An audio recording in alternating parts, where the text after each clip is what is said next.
రాష్ట్ర కాంగ్రెస్ కమిటీ కార్యనిర్వాహక అధ్యక్షులు మహేష్ కుమార్ గౌడ్ గారికి, అఖిల భారత కాంగ్రెస్ కమిటీ అధ్యక్షులు మనందరి ప్రియతమ నాయకులు, ఈ కార్యక్రమానికి ముఖ్య అతిథిగా చేసినటువంటి పెద్దలు శ్రీ మల్లికార్జున ఖర్గే గారికి, అఖిల భారత కాంగ్రెస్ కమిటీ ప్రధాన కార్యదర్శి ఆర్గనైజేషన్ సంబంధించి దేశవ్యాప్తంగా దశ దిశ పార్టీకి నిర్ణయం చేస్తూ నిరంతరం కృషి చేస్తున్నటువంటి పెద్దలు శ్రీ కేసీ వేణుగోపాల్ గారికి, రాష్ట్ర ముఖ్యమంత్రి వర్యులు, రాష్ట్ర కాంగ్రెస్ కమిటీ అధ్యక్షులు శ్రీ రేవంత్ రెడ్డి గారికి, అఖిల భారత కాంగ్రెస్ కమిటీ రాష్ట్ర ఇన్ఛార్జ్ ప్రధాన కార్యదర్శి శ్రీమతి దీపా దాస్ మున్షి గారికి, అలాగే వేదిక మీద ఉన్నటువంటి నా తోటి మంత్రివర్గ సహచరులందరికీ, పార్లమెంటు సభ్యులకి, శాసనసభ్యులకి, శాసన మండలి సభ్యులకి, రాష్ట్ర కాంగ్రెస్ కమిటీ కార్యనిర్వాహక సభ్యులకి, జిల్లా కాంగ్రెస్ కమిటీ అధ్యక్షులకి, అనుబంధ సంఘాల అధ్యక్షులకి, అలాగే రాష్ట్ర వ్యాప్తంగా ఉన్నటువంటి బూత్లో ఉన్నటువంటి అధ్యక్షులుగా అనేక వేలాదిగా తరలి వచ్చినటువంటి మీ అందరికీ ముందుగా నా హృదయపూర్వకమైనటువంటి నమస్కారాలతో కూడినటువంటి స్వాగతం పలుకుతా ఉన్నాం. మిత్రులారా, మీ అందరి నాటి సమావేశం అఖిల భారత కాంగ్రెస్ కమిటీ ఆధ్వర్యంలో కాంగ్రెస్ పార్టీ పునాదిగా నిలబడి ఒక దశాబ్ద కాలం పైబడి అనేక సమస్యలు మిమ్మల్ని వెంటాడుతున్నా, ఆనాటి రాష్ట్ర ప్రభుత్వం మిమ్మల్ని ఇబ్బందులు పెడుతున్నా, 3 రంగుల మూవన్నెల జెండాల మీ భుజాల నుంచి కింద పడలేకుండా మోసి కాంగ్రెస్ పార్టీని అధికారంలో తీసుకొచ్చిన మీ అందరినీ ఇక్కడ పిలిచి సమావేశం పెట్టాలని ఆలోచన చేసింది అఖిల భారత కాంగ్రెస్ కమిటీ.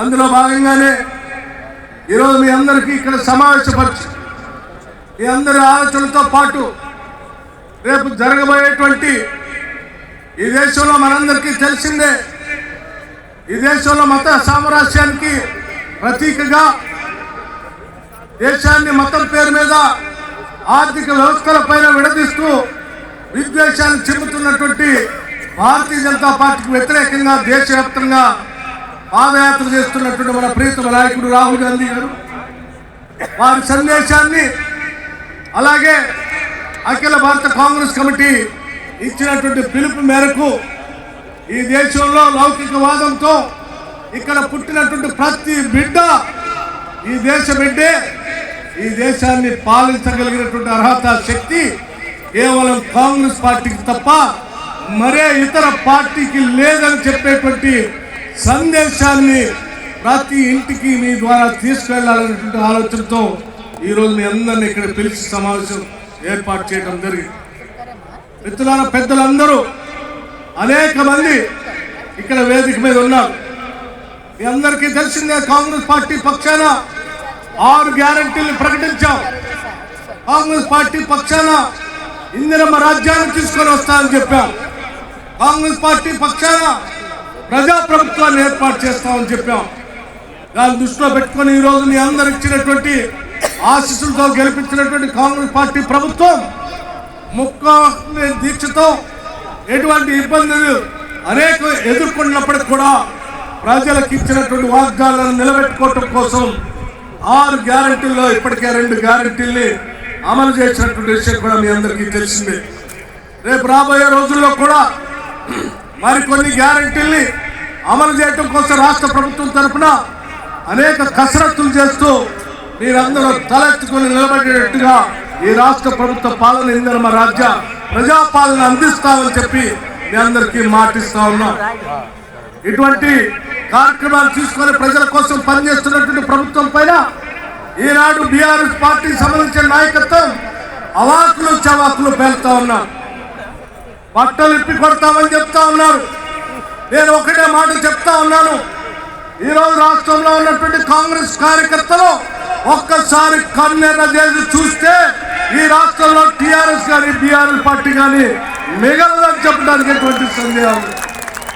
మీరు బట్టలు ఇప్పి ఓడదీసి కొడతా అంటే చూస్తూ ఊరుకోవటానికి ఇక్కడ కాంగ్రెస్ పార్టీ కార్యకర్తలు కానీ నాయకులు కానీ ఎవరు చేతులు ముడుచుకొని కూర్చోలేదని కూడా చాలా స్పష్టంగా టీఆర్ఎస్ పార్టీ నాయకత్వానికి హెచ్చరిస్తా ఉన్నాం.